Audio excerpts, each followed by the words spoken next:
everyone, I hope you are keeping safe and staying well, both you and your families. The English department are really missing interacting with you, so we thought we'd set down a little challenge for you in the next few weeks.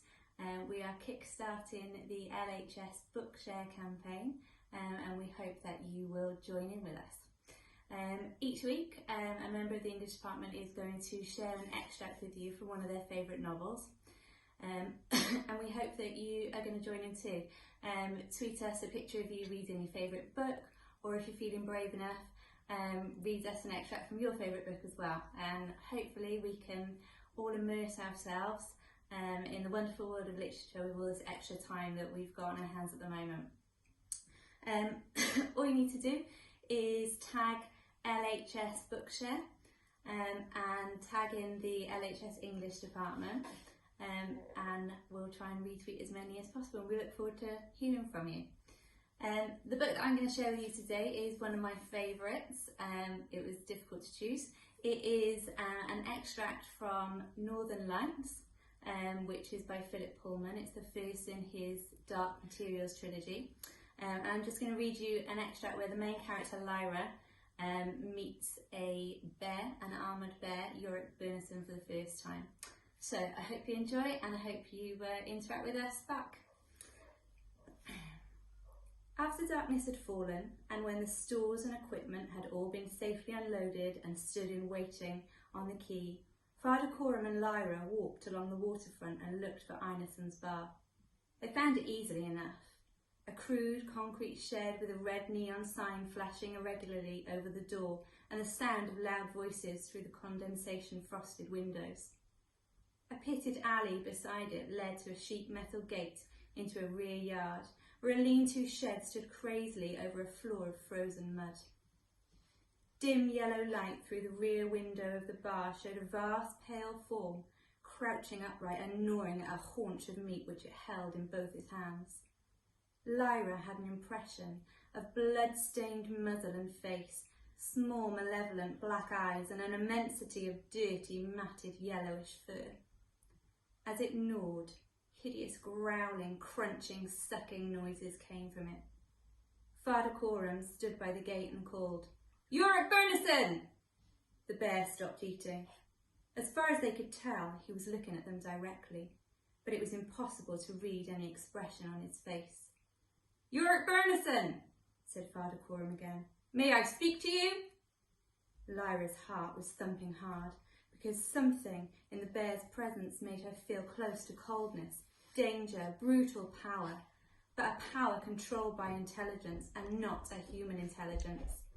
Nothing like a human, because of course bears had no demons. This strange, hulking presence gnawing its meat was like nothing she had ever imagined, and she felt a profound admiration and pity for the lonely creature.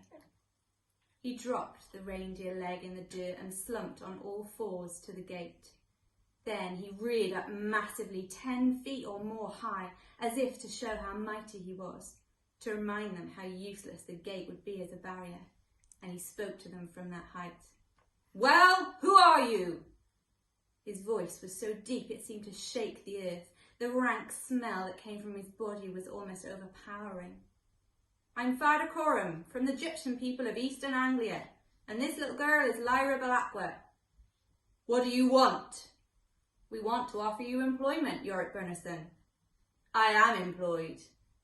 The bear dropped on all fours again. It was very hard to detect any expressive tones in his voice, whether of irony or anger, because it was so deep and so flat. "What do you do at the sledge depot?" Father Coram asked. "I mend broken machinery and articles of iron. I lift heavy objects." "What kind of work is that for a Panzerbjorn?" "Paid work." Behind the bear, the door of the bar opened a little way, and a man put down a large earthenware jar before looking up to peer at them. "Who's that?" he said. "Strangers," said the bear. The bartender looked as if he was going to ask something more, but the bear lurched toward him suddenly, and the man shut the door in alarm. The bear hooked a claw through the handle of the jar and lifted it to his mouth. Lyra could smell the tang of the raw spirits that splashed out. After swallowing several times, the bear put the jar down and turned back to gnaw his haunch of meat, heedless of Father Coram and Lyra, it seemed, but then he spoke again. "What work are you offering?" "Fighting, in all probability," said Father Coram. "We're moving north until we find a place where they've taken some children captive. When we find it, we'll have to fight to get the children free, and then we'll bring them back." "And what will you pay?" "I don't know what to offer you, Yorick Bernison. If gold is desirable to you, we have gold." "No good."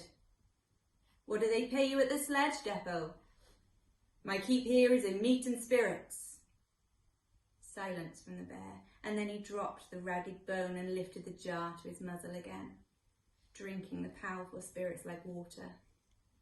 "Forgive me for asking, Yorick Bernison," said Father Coram, "but you could live a free, proud life on the ice hunting seals and walruses, or you could go to war and win great prizes.